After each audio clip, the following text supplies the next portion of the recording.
Raw or Thursday Night SmackDown. You know, if you can call up people like Paige and Sasha Banks and make them NXT champions, eventually calling them up to the major level in WWE, then you can easily get away with doing it for Alexis Bliss. Am I a fan of Alexis Bliss? Well, duh, obviously. I'm a fan of Alexis Bliss. If you're not a fan of Alexis Bliss or don't even have a clue who she is, you've obviously been living under a rock for the better part of the last year, because she has been really amazing, really impressive. She's impressed me, no doubt, on NXT, and hopefully she's been impressing all of you and been turning your heads. No doubt she's been turning the heads of WWE executives and putting herself on notice for a call-up. But the thing that gets me with the NXT women's division is these call-ups that these women get are usually put off and put off and put off and put off. They're put on the proverbial back burner all the time.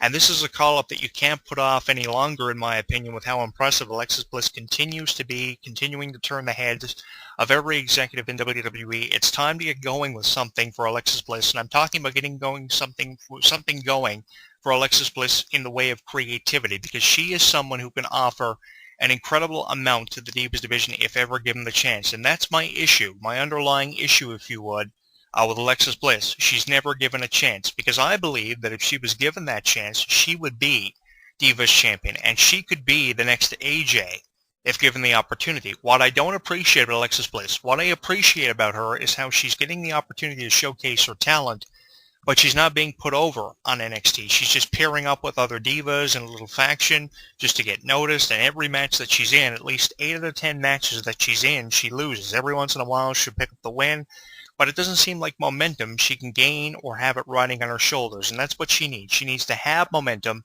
riding on her shoulders as she continues to turn the heads of WWE executives, of upper management in WWE, and it's only a matter of time before she gets that call up to Raw or SmackDown and gets the attention of COO Triple H, the principal owner Stephanie McMahon, and the chairman of the board Vince McMahon. I'm hoping, as I put a plea out there to call Alexis Bliss up to WWE, I'm hoping that someone up there on the upper level of WWE in terms of an executive position is taking notice of Alexis Bliss, because she is one of my favorites, and she is someone who can easily be Divas champion for 6 months and could be the next AJ. If I had to designate someone to be the next AJ Lee after being champion for 295 days, this is it. Alexis Bliss is my prediction. Out of anyone that you have on NXT, you have Sasha Banks, who was an incredible talent under the tutelage of Dusty Rhodes for an exceptional amount of time before getting her big break. She does a phenomenal job on NXT representing it as the NXT Women's Champion previously.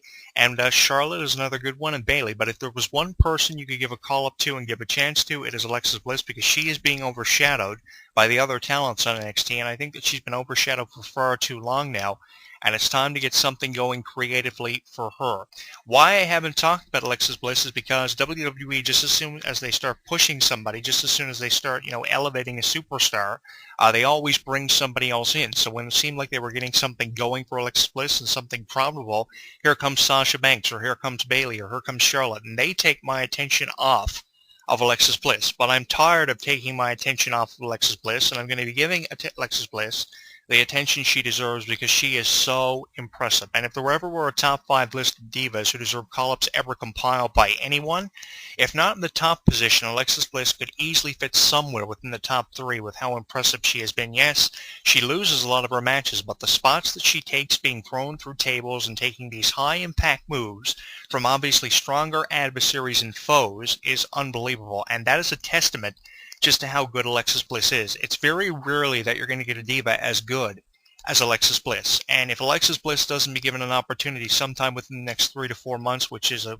quarter of a year, within the next year, then it's just a miscarriage of justice, in the words of Gorilla Monsoon, because this is an opportunity that is going awry. It's going elsewhere that should be given out of someone like Alexis Bliss. It's a waste of a diva if you don't give her a call-up. And with how many limited numbers of divas we have in the WWE Divas division, with how limited our resources have become, with the departures of AJ and upcoming departures we're going to be seeing in the way of the Bella Twins over the next couple of months, I think we're coming up on a crisis in the Divas division where we need that door of opportunity to swing open, and we need divas to jump through proverbial hoops and jump through these doors to get to Raw or SmackDown, to make up for the losses of people like AJ and the Bella Twins. And I know it's going to be very difficult for WWE to rebound off the loss of AJ with how unprofessional it was handled and how the Bella Twins are going to be leaving very soon, with the WWE Divas Championship expected to be dropped very soon by Nikki Bella, since she's held it since December of 2014 last year.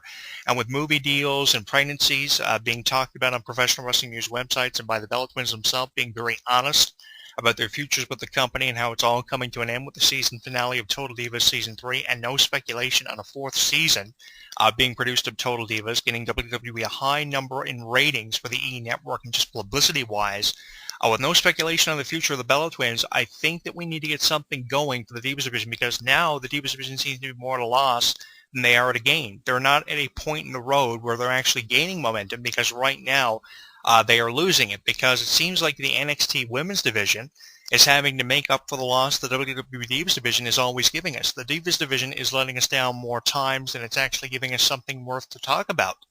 So I think that with how the NXT Women's Division is having to pick up the slack and run, with the proverbial ball all the time in the way of Alexis Bliss's and Bayley's and Charlotte's and Sasha Banks as being NXT Women's Champion, when the Divas Division doesn't pan out the way that you want it to week in and week out, I think now is the time to be giving these divas opportunities that you didn't give them 6 months ago. Because what's going to be the result of not giving them opportunities is these divas, in the way of Sasha Banks and Alexis Bliss's and Summer Rae's, they're going to become very frustrated, and they're going to want to go elsewhere with their wrestling careers. That's why Tiffany Terrence Renell went elsewhere with her career in TNA, and what was the result of that? Because she was frustrated, what was the result of it was she became TNA Knockouts Champion, and she got the opportunity to wrestle against divas like Gail Kim, knockouts like Gail Kim rather, Awesome Kong, and Havoc, some of the newer talents and some of the older crop of the divas that were formerly with WWE turned into knockouts, and she got that opportunity to be TNA Knockouts Champion. So at least TNA made the most of her character, formerly known as Tiffany, when WWE didn't, and that was one of the columns that I talked about on my website. One of the other columns that I'm going to be dropping very soon is a written column on Alexis Bliss, so the people that don't listen to this show still get the opportunity to read about how phenomenal of a talent Alexis Bliss is. Now, a good resource to get information to back up what I'm claiming about Alexis Bliss for those of you that don't watch NXT or haven't subscribed to the network or aren't exclusive to NXT in the way of your cable or satellite provider, which we are in Canada. We get NXT all the time, and I assume the majority of areas in the world that air WWE programming get NXT too, even those that aren't subscribed to the network. But if you don't, a good resource is to go to YouTube and watch the videos that haven't been blocked out in your region of Alexis Bliss, because they are incredible, and it's a good bit of evidence. There's a good bit of evidence in these videos that back up my claim to justify that Alexis Bliss should be on WWE television representing the Divas Division in a far more critical role than what she's in. Now, yes, there is room for improvement, and there is room for more experience to be given to Alexis Bliss. But if you manage to keep divas like the Bella Twins on the roster for an additional 2 or 3 years and keep the Bella Twins wrestling diligently as champions, then you can give opportunities to Alexis Bliss to be up-and-coming number one contenders, and the Bella Twins can offer the experience to Alexis Bliss and upcoming divas from NXT's women's division like they've been doing for the past 6 through 7 years. They've been able to offer an incredible amount of experience to a lot of divas, and they can do the same thing for Alexis Bliss as she reintroduces herself to a new global audience like she introduced herself all those months ago on NXT.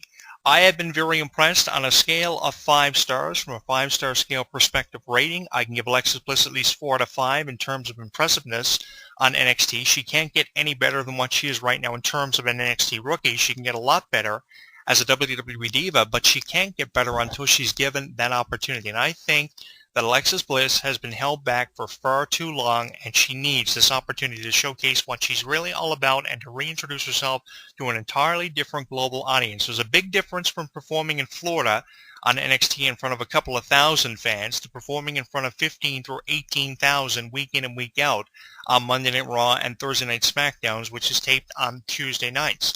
There's a big difference performing for just a few thousand to multiples of thousands.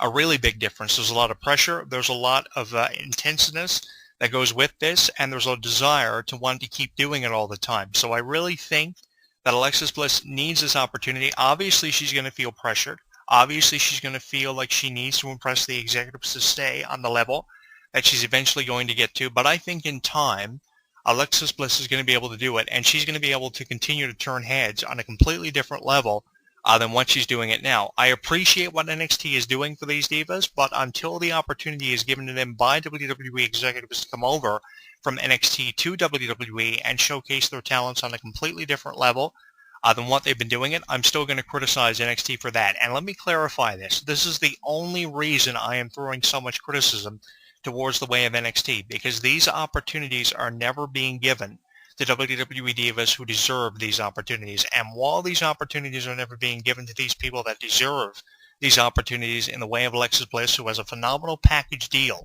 when it comes to the way she looks, the way she distributes herself, her in-ring style, everything about her is falling into place. As long as these opportunities are never given to these divas, they're never going to be given an opportunity to showcase what they're really worth, what they're really all about, and a lot of frustration is going to be a result of this. And I don't blame Alexis Bliss for being frustrated with the direction of her character, because she probably believes, she's probably convinced herself that she deserves to be on Raw or SmackDown. She deserves to be a number one contender for the championship. But the executives, the rookies, the scouts, they don't believe in Alexis Bliss enough. That's what it comes down to. Alexis Bliss probably has convinced herself that she's deserving of having an opportunity to be on a higher level than what she's currently on. But the thing is, the executives, the people of higher authority in WWE, haven't been convinced enough that Alexis Bliss has the total package. Now, I appreciate how she's working with divas like Summer Rae and how they are trying to assist her with the improvement of her character. Now, they are doing so much for Alexis